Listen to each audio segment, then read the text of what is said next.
3,5 гектар жерден 700 мың төлеп жатыр. Bir шиттен bir сотка жетпеген жерде 2 миллион түшүп жатыр. Жақсы жетекчилерди, опытный жетекчилерди, силерге окшогон жөнөкөй сотрудниктер, орун басарлар башын жок кылып атасыңар. Bir күндө канча патент таркатканыңардан бери билем мен бардыгын. Жетекчиңер кетип, биз орун басарлар калабыз деп отурасыңар азыр жакшы. Иштин бардыгы силерге ачык айтып коет. Сайыпжан Эркинбаевич, эми мына ушул жетекчилер отурат, мамлекеттик муниципалдык кызматкерлер, марттын жетекчилери баардыгыбыз аракет кылып атып, Кудайга шүгүр. Жылды жакшы жыйынтыктадык. Мына коргоо органдары, прокуратура, полиция быйыл жакшы жардам беришти.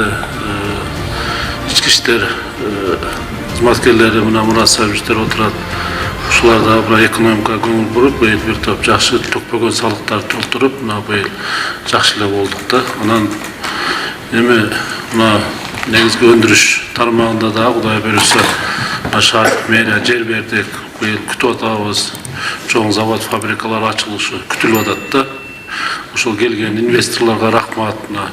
150 миллион, 300 миллион доллардык мына проектлерди ишке ашырып атышат да. Биздин учубуз куру эмес экен. Ошол өзүнүн шаардык жигиттер келип, ушундай чоң инвестиция алып келип атат. Буга бардыгыбыз жалпы эл, айрыкча биз жетекчилер ошондой инвесторлорго ыраазычылык айтып, келген инвесторлорго биз дайыма ушундай эшигибизди ачып, колдон келген жардамыбызды берсек, качан ишкерлерге жакшы жол ачып, жакшы мамиле кылып, ошолорго моралдык колдоо көрсөткөндө Кудай буйруса дагы жакшы ийгиликтерге жетебиз деп ойлойбуз. Мына азыр справкада көрдүңүздөр, демөөрчүлөр менен быйыл мына ушул жарлыктын алкагында дагы бир топ жакшы жардам беришти. Онору 26 миллион сомдук жеке ошо ишкерлердин жардамы менен мына ички инвестиция тартылды да. Бул мына борбордук стадионубуз, скверлер, бир топ дагы майда чүйдө иштерге көп жакшы жардамдарды беришти. Биз буну быйыл дагы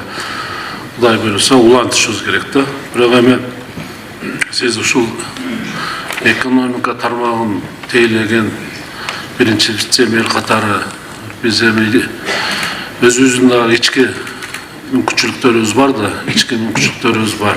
Кандай кылганда дагы ушул салыктарды, мына көмүскө салыктарды чыгарабыз. Кандай кылганда дагы жергиликтүү бюджетибиз көтөрүлөт. Канча мүмкүнчүлүктөрүбүз бар.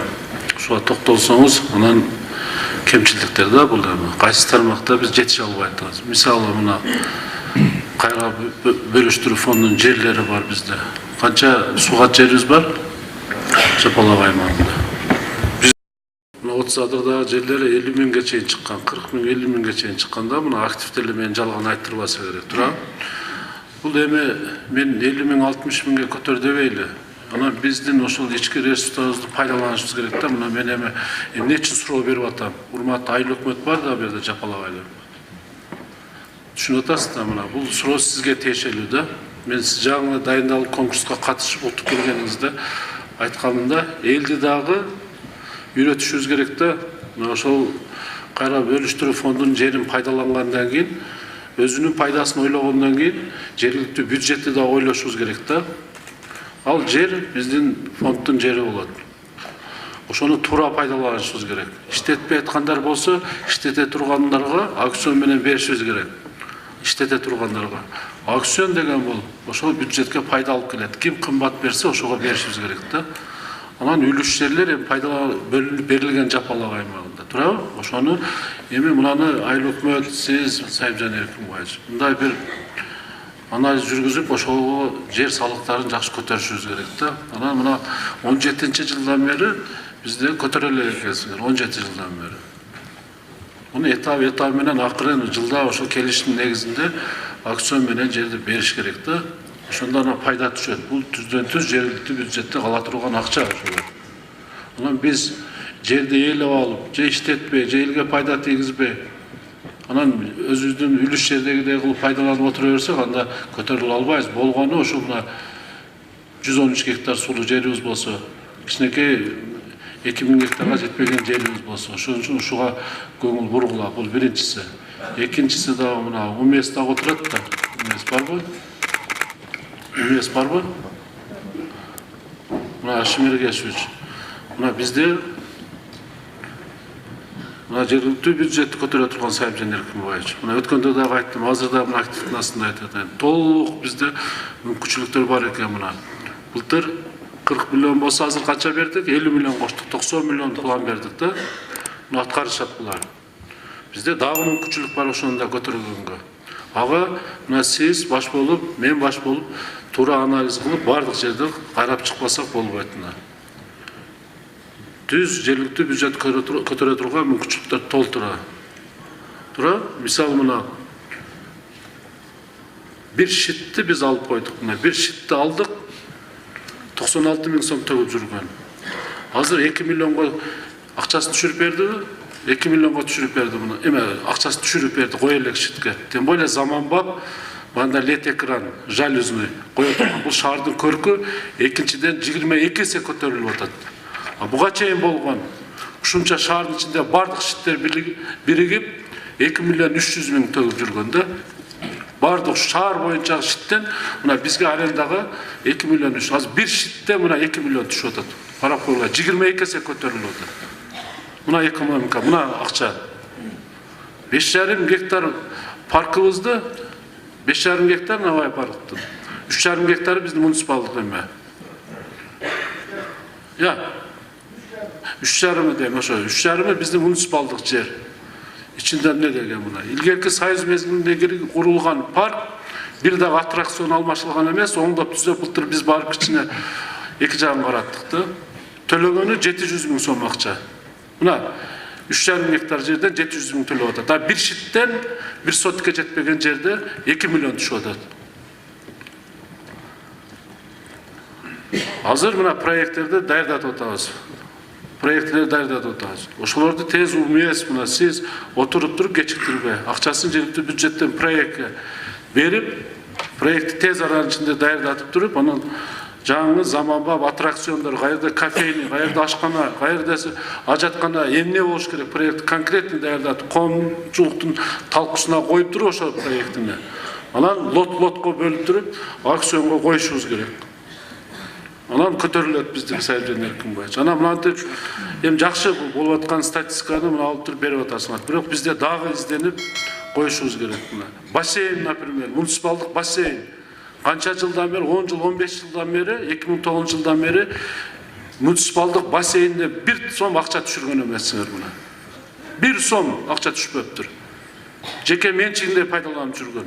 Былтыр барып текшердик, 2 күн мен комиссия түзүп хронометраж кылдым, 2 күндө 200 миңден ашык акча түшүп атат мына. 1 тиын акча власть этип, ошону бир заман талабына жооп бере турган кылып оңдотуп койгон эмес. 1 сом. Аны да проект даярдатып туруп, крытый круглогодь иштей турган бассейн кылып, биз муниципалитет жер менен киришибиз керек. Инвестор азыркы окшогон инвесторлор келип акчасын салып, элге дагы жакшы, жергиликтүү бюджетке дагы жакшы боло турган шарттарды түзүшүбүз керек да. Мына 1 тиын бербей муниципалдыкты топтоп алышып жүрүшөт да. Эми тапканынын бир 30% төлөп койсо биз рахмат айтат элек да. Анан каяктан жергиликтүү бюджетти көтөрөбүз? Каяктан акча табабыз Сайыпжан Эркинбаевич? Мына көрдүңөр, налоговый боюнча отура бериңиз. Мүмкүнчүлүктөр бар. Налоговый келдиби?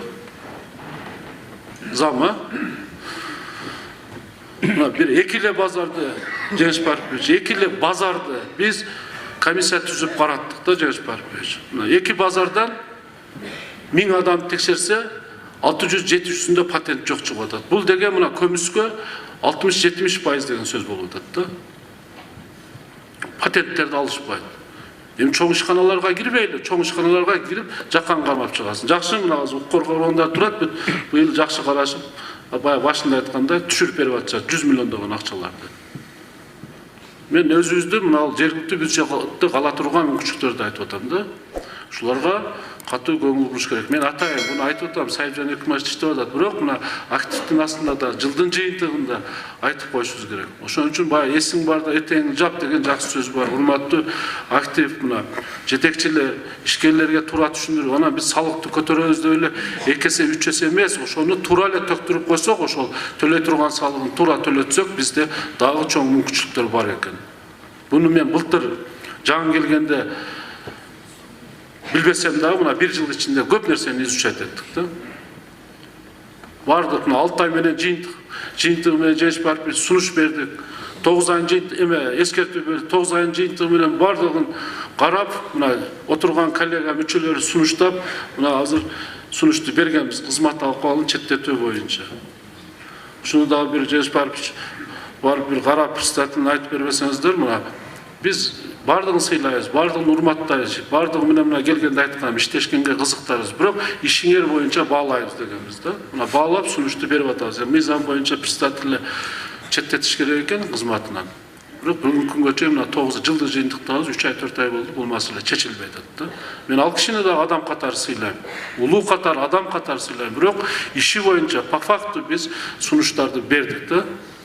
Мына эгер ушундай нерселер карап берсе, мына мен ойлойм иштин шаардын эли үчүн, мамлекет үчүн бир топ жакшы болот эле деген ойдобуз. Түшүнүңүз да Сайыпжан Эркинович. Ошон үчүн мына салык кызматына биз келгенде эле мына бирдиктүү терезеге жергиликтүү бюджеттин эсебинен акча бергенбиз, мына электрондук патентке өлкөлөө деп мына бирдиктүү терезе ачылды жеңиш барып. Аракет кылып атышат, бирок анын дагы жолдорун таап атышат да. Мына жакшы жетекчини дагы урматтуу орун басар, жакшы жетекчини дагы силер азыркы окшо айыл чарба продукциясын сатып аткандар андай мындай деп маалыматты силер туура эмес бересиңер, туура эмес маалымат жеткизесиңер. Жакшы жетекчилерди, опытный жетекчилерди силерге окшогон жөнөкөй сотрудниктер, орун басарлар башын жок кылып атасыңар. Ачык айтып коеюн. Түшүнүңөр да. Вазир жакшы, хан жакшы дейт. Силер таза иштеп, силер туура маалымат бергенде жетекчиңер кетпейт эле азыр. Ушундай сунуш албайт эле. Мына ушул жерде дагы чоң коллегияда отуруп, сиз бизди жалганчы кылып атасыз. Түшүнүңүз да. Силер ошо туура эмес, бардыгы жакшы, бардыгы патент алып атат. Алдын ала барып, бир күндө канча патент таркатканыңардан бери билем мен бардыгын. Алдын ала астыңарда комиссия келет мэриядан деп, бардыгы видеого тартылган фактылар бар. Түшүнүңүз да. Бу жерде ак болбой, иштегилеңиз силер дагы. Түшүнүңүз да. Менин мэрия буйрук чыгарганда мен силердин бардыгыңарды алат элем бир күндө. Замдарды кошуп туруп, ачык айтайын. Мен приказ чыгарганда. Жетекчиңер кетип, биз орун басарлар калабыз деп отурасыңар азыр жакшы болуп. Иштин бардыгы силерде ачык айтып коеюн. Иштегилегин, бу жерде актанбай, түшүнүңөрбү? Мындай коллегада айтканда, келгенде бардыгын айтып, туура болгон нерсени айтып, сындан азыр жеңиш барып жаткандай, жыйынтык чыгарып, иштесек анан жакшы болобуз. Ким сындаса, ошо сындан жыйынтык чыгарсак иш жылат да. Сындаган адамды душман кылсак, анда эч качан иш жылбайт айтып коеюн. Иш жылбайт, алдыга жылбайбыз. Ошо сын менен алдыга жылышыбыз керек болсун бардыгыбыз. Түшүнүңүз да. Андан көрө азыр орун басарсыз. Барып жыйынды өткөзүп, мындай коллегада биринчи суроо бизге берилип атат балдар. Келгиле, Кудайдан корколу. İşte elimini aldığa cıldırayla küçüktürdü.